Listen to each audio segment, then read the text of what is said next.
जैसे NEET exam leak हुआ, तो हाउ कैन इट पॉसिबल कि इतना बड़ा आप इंडिया के अंदर एंट्रेंस एग्ज़ाम कंडक्ट करा रहे हैं और आपको मालूम ही नहीं कि पेपर लीक हो गया है। दूसरा, अगर 2 फेज़ में एग्ज़ाम होगा तो बच्चा फ़िल्टर होकर एमबीबीएस के लिए जाएगा। अभी क्या है, अनफिल्टर्ड जा रहा है। तो अगर किसी को स्कैम भी करना है तो वो सोच लेता है कि भाई एक ही एग्ज़ाम तो है। ये चीज़ कभी आपने आईआईटी के एग्ज़ाम को लेकर नहीं सुनी होगी किसी ने भी, बिकॉज आईआईटी का आज तक लीक नहीं हुआ है, कभी भी होता ही नहीं है। तो पेरेंट्स जिनके पास खासकर पैसा ज़्यादा होता है तो उनको लगता है कुछ भी करके हम पैसा देते हैं लेकिन हमारे बच्चे का टॉप रेनाउंड मेडिकल कॉलेज में हो जाए, तो वो कहीं ना कहीं पैसे को गलत तरह से यूज करने का प्रयास करते हैं। और उसी का एक पहलू कहीं ना कहीं टीचर हैं, एक पूरा सिंडिकेट है जो मैंने आपको स्टार्टिंग में ही बताया था, जो मैनेजमेंट करने का काम कर रहा है। तो इन सारी चीज़ों से बचना चाहिए। बहुत दफ़ा पेरेंट्स मेरे पास भी आते हैं कि सर कुछ पैसा ले कि मेरा सरकारी मेडिकल कॉलेज में करा दीजिए। मुझे लगता है मैं हर साल करीब 1500 पेरेंट्स को वापस करता हूं कि साहब ऐसा होता ही नहीं है। ये एआई का दौर है और ये दौर बहुत तेजी से बदल रहा है। आप देख रहे होंगे कि आप पिछले 5 से 10 सालों में इस दुनिया को इधर से उधर बदलते देखा होगा, और जब एआई के दौर में चीजें बदल रही हैं तब शिक्षा भी बदल रही है। इतने विकल्प हो गए हैं कि क्या सही ऑप्शन हो, क्या सही चुनाव हो, इसकी समस्या खड़ी हो गई है। छात्र क्या पढ़ें, किस विषय को पढ़ें और विषय में भी किधर पढ़ें, मतलब कौन सा स्ट्रीम चुनें, ये एक बड़ा सवाल है और इसमें सही चुनाव बहुत जरूरी है। और सही चुनाव में जो मदद कर रहा है वो है करियर क्लिक सर्विस। तो हम बात करेंगे छात्रों के बारे में, बात करेंगे कैसे आगे आप सही काउंसलिंग लें, और इसके लिए बातचीत करने के लिए हमारे जो मेहमान हैं वो हैं निखिल सचान जी, जो कि फाउंडर हैं करियर क्लिक सर्विस के, चेयरमैन हैं। तो बात करेंगे। निखिल जी, बहुत बहुत स्वागत है आपका यूपी तक के मंच पे। और निखिल से बात करेंगे, निखिल जी से हमारी सहयोगी शिवानी, तो शिवानी का भी स्वागत है। बहुत बहुत शुक्रिया रजत। और जैसे कि इंट्रो में कहा गया कि ऑप्शंस बहुत हैं, लेकिन क्या चूज़ किया जाए अपने करियर में आगे ग्रोथ के लिए, किस स्ट्रीम को चूज़ किया जाए, जो आपकी स्किल्स हैं उसमें आगे कैसे बढ़ा जाए, ये जो एक सवाल है, जो चिंता है, वो तमाम स्टूडेंट्स और पेरेंट्स की लगातार बनी रहती है कि अब बच्चे को आगे कराया क्या जाए कि फ्यूचर एकदम ब्राइट हो जाए। अब इसका सोल्यूशन लेकर आए हैं करियर किक के founder and chairman Nikhil Sachan ji. बहुत बहुत स्वागत है सर आपका यूपी तक की इस बैठक पर। यूपी तक की टीम का बहुत बहुत धन्यवाद, बहुत बहुत आभार कि इस तरह के टॉपिक पर भी चर्चा करने का मौका मिला। और आप सभी को जय श्री कृष्णा, जितने सारे लोग बैठे हुए हैं, बिकॉज आप सभी के ही बच्चे हमारे यहाँ पर आते हैं काउंसलिंग के लिए। सर, आप कानपुर से आपने करियर किक की शुरुआत की और अब पूरे देश के बच्चों तक आप पहुंच रहे हैं, उनके फ्यूचर को ब्राइट करने की दिशा में लगातार काम कर रहे हैं। क्या कुछ चुनौतियां आपने फेस की और क्या बड़ी अचीवमेंट रही इस जर्नी में अभी तक के? स्टार्टिंग में तो बड़े चैलेंजेस आते थे, बिकॉज जब आप किसी काम को शुरू करो और कानपुर जैसे शहर में करियर काउंसलिंग को समझाना एक बड़ा डिफिकल्ट चैलेंज था, बड़ा टास्क था। लोग मेरे से स्टार्टिंग में पूछते थे कि करते क्या हो आप, ऐसा क्या सजेस्ट कर देते हो जिससे लोगों के जीवन में कुछ इनिशिएटिव हो जाता है या बच्चों की लाइफ चेंज हो जाती है। तो जब धीरे धीरे ये मिरेकल स्टार्ट हुआ, अब जो स्टार्टिंग में मेरे पास में कोई पेरेंट्स काउंसलिंग के लिए आया हुआ था, तो ट्रस्ट में कि आज उसके फैमिली के सारे बच्चे हमारे पास में आते हैं, तो अब लगता है कि हाँ कुछ मिरेकल हो रहा है। जब मार्केट आपको स्टार्टिंग में अडॉप्ट नहीं करता है, बिकॉज अभी इस समय नीट एग्ज़ाम जो रीनीट हो रहा है उस पर भी चर्चा करेंगे। बिकॉज बहुत पहले जब मैंने शुरुआत की तो एक मार्केट स्कैम चला करता था कि पैसा दो और टॉप इंजीनियरिंग कॉलेज और मेडिकल कॉलेज में एडमिशन ले लो। बट अब पहले से चीज़ें थोड़ी सी दुरुस्त हुई हैं, बट इस तरह का जो सिंडिकेट है, जो एजेंसीज हैं, वो कंसिस्टेंटली एक्टिव है मार्केट में, तो वो मेडिकल कॉलेजेस और इंजीनियरिंग कॉलेज की सीट से शिफ्ट होके अब एग्ज़ाम की तरफ चली गई हैं। बिल्कुल, इस पर मैं ज़रूर आऊँगी आपके पास में और सुझाव भी आपसे चाहूँगी, और जिस तरीके की परिस्थिति आपने नीट का जिक्र किया इस पर मैं चर्चा ज़रूर करूँगी। लेकिन सबसे पहले आपसे मैं ये जानना चाहूँगी निखिल जी कि आप ऐसा क्या कर रहे हैं करियर किक में कि चाहे स्टूडेंट्स हों चाहे अभिभावक हों, सबकी चॉइस सिर्फ करियर किक बनता जा रहा है कि अगर आपको अपने बच्चे का भविष्य ब्राइट बनाना है तो काउंसलिंग तो करियर किक से होनी चाहिए। इसमें सबसे इम्पॉर्टेंट चीज़ है ना, इंडियन पेरेंट्स की भी काउंसलिंग होना बड़ी ज़रूरी है। जितना ही स्टूडेंट को काउंसलिंग की रिक्वायरमेंट होती है उतनी ही पेरेंट्स को है। तो आमतौर पे क्या होता है कि पेरेंट्स को ऐसा लगता है कि मैंने ये करियर डिसाइड किया है, बच्चे के फ्यूचर के लिए बेहतर होगा, तो वो बच्चे की चॉइस के अकॉर्डिंग नहीं चलना चाहते हैं, या जो मार्केट ट्रेंड है उसके अकॉर्डिंग भी नहीं चलते हैं। वो अपने माइंडसेट और अपने ट्रेंड के हिसाब से चलना चाहते हैं कि जो पुराना तौर तरीके थे उस हिसाब से। बट आजकल के जो जेनजीस जनरेशन के बच्चे हैं वो अपने पेरेंट्स की भी नहीं सुनते हैं। तो बहुत दफ़ा पेरेंट्स और बच्चों के बीच में एक काफ़ी वार्म वाला माहौल हो जाता है। अच्छा, कहीं ना कहीं ऐसा भी होता है कि पेरेंट्स बच्चों के जरिए अपने सपने पूरे करने में लगे होते हैं कि हम बनना चाहते थे, हम नहीं बने तो अपने बच्चे को बनाएंगे। ये भी बहुत देखने को मिलता है। बट मेरे पास जब दोनों पेरेंट्स और बच्चे आते हैं तो मैं हमेशा पेरेंट्स को ही बोलता हूँ कि आप अपने बच्चे को ज़रूर लेके आइए, बिकॉज पेरेंट्स एक बैरियर का काम करते हैं कि बच्चे का जो चॉइस है वो ही सर चॉइस आप बता दो। तो हम लोग बच्चों की काउंसलिंग, जब पर्सनलाइज काउंसलिंग करते हैं तो उनकी जो बच्चे की चॉइस होती है उसका भी प्रोस्पेक्टिव समझते हैं, प्लस जो पेरेंट्स का प्रोस्पेक्टिव है वो भी मैच करते हैं, उसके बीच का जो एक रास्ता है वो निकालते हैं। बिल्कुल। सर, जैसे कि शुरुआत में ही यहाँ पर जो इंट्रो दिया गया उसमें एआई का जिक्र हुआ। अभी आधुनिक दौर है, एआई मुझे लगता है हर सेक्टर में कवर कर लिया है, हर सेक्टर में एआई का इस्तेमाल हो रहा है और ख़ासकर स्टूडेंट्स इसका इस्तेमाल मतलब ज़ोर से कर रहे हैं। चैट जीपीटी है, कुछ भी असाइनमेंट मिला तो सीधा चैट जीपीटी से पूछा और 4 लाइनें और सीधा असाइनमेंट बन गया।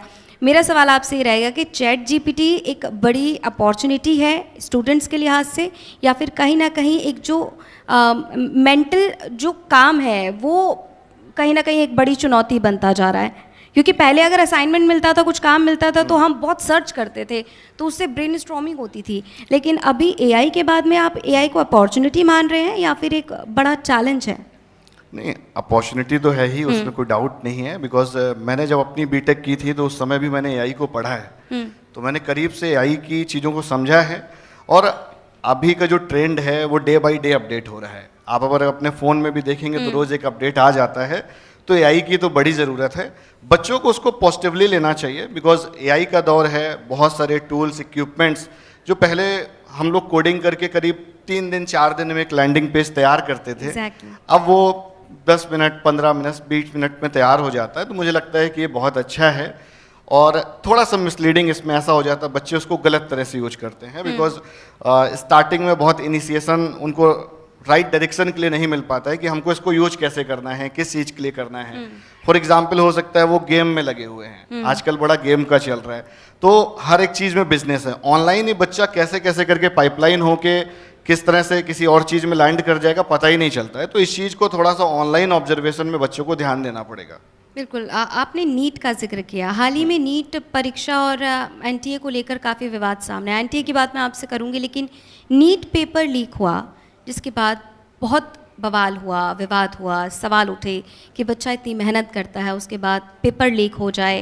हालांकि दोबारा कंडक्ट कराया गया एग्ज़ाम, लेकिन नीट एग्ज़ाम पेपर लीक को लेकर आपकी क्या राय है? और कॉम्पिटिटिव एग्ज़ाम में लास्ट मोमेंट पर जो ये खबरें सामने आती हैं, चाहे वो धांधली हो चाहे वो पेपर लीक हो, क्या आपका इसमें राय रहेगी? और क्या एक बड़ी ये घटना है बच्चों के मोरल कहीं ना कहीं डाउन होने को लेकर? इसमें दोनों के लिए ओपिनियन है। पहला तो पेरेंट्स और स्टूडेंट्स के लिए है और दूसरा एनटीए के लिए भी है। बिकॉज 9 ईयर हो गए हम अपनी जो कंपनी रन कर रहे हैं, तो हम लोग जेई की भी काउंसलिंग करते हैं। तो जेई 2 फेज में होता है। जैसे जेई के मेंस के बाद में बच्चा एडवांस के एग्जाम देता है और एडवांस कोई ना कोई आईआईटीज कराती हैं। तो कहीं ना कहीं एनटीए को एक ऐसी कॉलेज को जिम्मेदारी देनी पड़ेगी, इंस्टीट्यूट को रिस्पॉन्सिबिलिटी देनी पड़ेगी जो बहुत फेयर तरीके से एग्ज़ाम को कराए और 2 तरह से कराए। तो उसमें थोड़ा सा फिल्टर भी हो जाएगा। अभी क्या है, फिल्टर भी नहीं है, एज लिमिट क्राइटेरिया भी नहीं है, नंबर ऑफ अटेम्प्ट्स का भी क्राइटेरिया नहीं है। आप अगर अच्छे डॉक्टर्स बनाना चाहते हैं तो जैसे 12th की परसेंटेज अभी 50% है, तो इंजीनियरिंग में यही परसेंटेज आपकी 75% की क्राइटेरिया है आईआईटी के लिए। तो सेम मेडिकल में भी ये लोग कर सकते हैं, तो उससे भी काफ़ी बैरियर मिलेगा। दूसरा, अगर 2 फेज में एग्ज़ाम होगा तो बच्चा फिल्टर होके एमबीबीएस के लिए जाएगा। अभी क्या है, अनफिल्टर्ड जा रहा है। तो अगर किसी को स्कैम भी करना है तो वो सोच लेता है कि भाई एक ही एग्ज़ाम तो है। ये चीज़ कभी आपने आईआईटी के एग्ज़ाम को लेकर नहीं सुनी होगी किसी ने भी, बिकॉज आईआईटी का आज तक लीक नहीं हुआ है, कभी भी होता ही नहीं है, इट इज़ इम्पॉसिबल। एक और इम्पॉर्टेंट सजेशन है कि जो लोग पेपर को सेट करते हैं उनको एटलीस्ट एनटीए को आइसोलेट करना चाहिए कि पेपर बाहर नहीं जाए। और ऐसा बहुत सारे अगर आप इंडिया के बाहर देखेंगे कुछ कंट्रीज में तो वहाँ पर देखने को मिलता है। पेरेंट्स और बच्चों को ये बोलूँगा कि देखो यार, जो भी आपकी मेरिट आएगी उसी के बेसिस पे ही आपको कॉलेज अलॉटमेंट मिलने वाली है।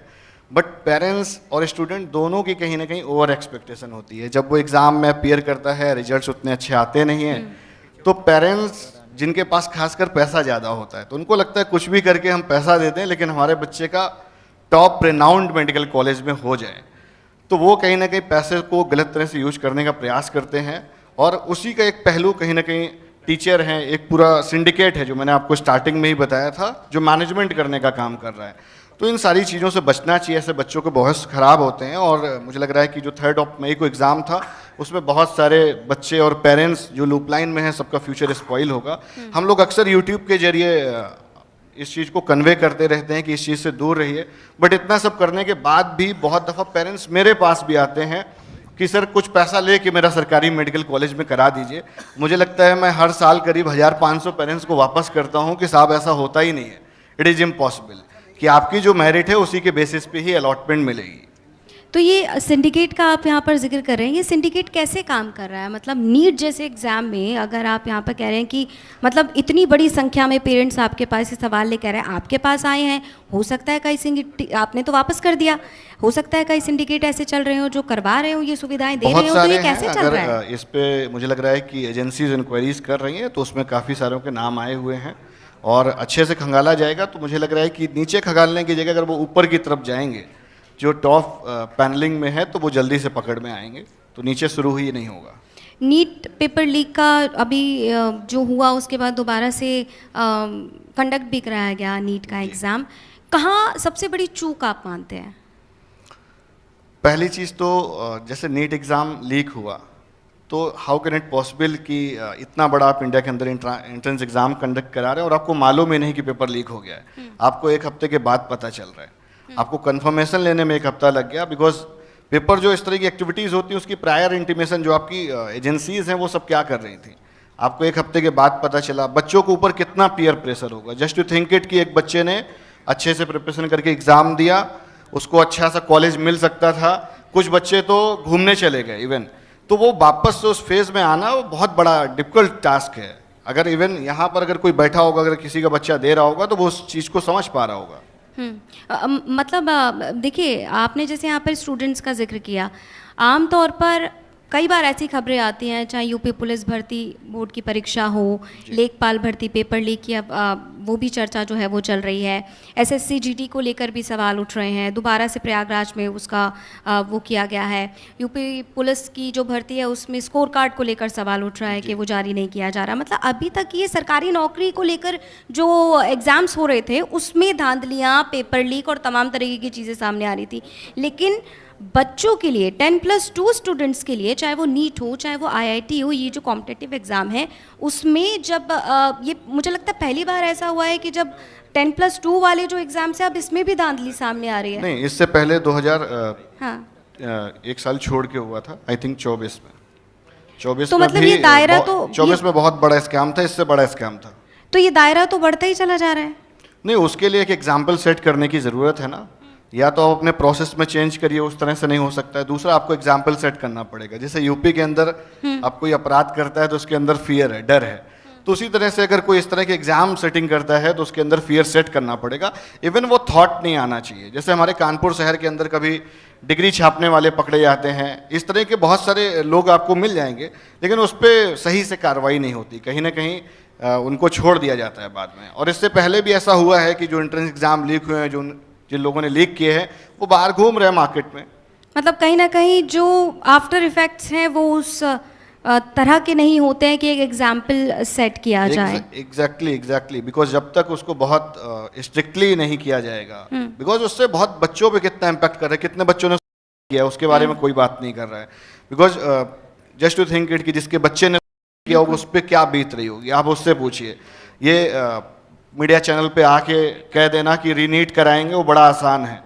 आप किसी पेरेंट्स से मिलिए, वो आपको अपना दर्द, अपना पेन बताएंगे। बिकॉज मेडिकल एक ऐसा एंट्रेंस एग्जाम है ना, वो इमोशन है, पेरेंट्स का है। इवन जब रिजल्ट आता है तो उसकी पूरी फैमिली के लोग लैपटॉप पे नज़र लगा के रखते हैं कि हमारे बच्चे का सरकारी मेडिकल कॉलेज में सिलेक्शन होगा। बिल्कुल, बहुत उम्मीदें, और इस तरह की खबर सामने आए तो उम्मीदें जो है वो कहीं ना कहीं टूट जाती हैं। आखिरी सवाल संक्षेप में आपसे मैं जवाब चाहूँगी, करियर किक का टारगेट है 1 करोड़ से ज़्यादा स्टूडेंट्स तक पहुँचना लक्ष्य है, क्या कहेंगे इस पर? पिछले 9 ईयर में हम लोगों ने करीब 10 लाख बच्चों की काउंसलिंग की है, पर्सनलाइज्ड काउंसलिंग 10 लाख स्टूडेंट्स के। और अभी हमारे 4-5 सेंटर हैं, 3 हमारे यूपी में हैं और एक अभी मध्य प्रदेश में भी ओपन किया है, इंदौर में। टारगेट 1 करोड़ का इसलिए लिया है बिकॉज ये सबसे ज़्यादा जो करियर काउंसलिंग बच्चों को रिक्वायर्ड होती है वो Tier 2 और Tier 3 सिटीज़ में है, बिकॉज ऐसी जगह पे तो कोई है ही नहीं।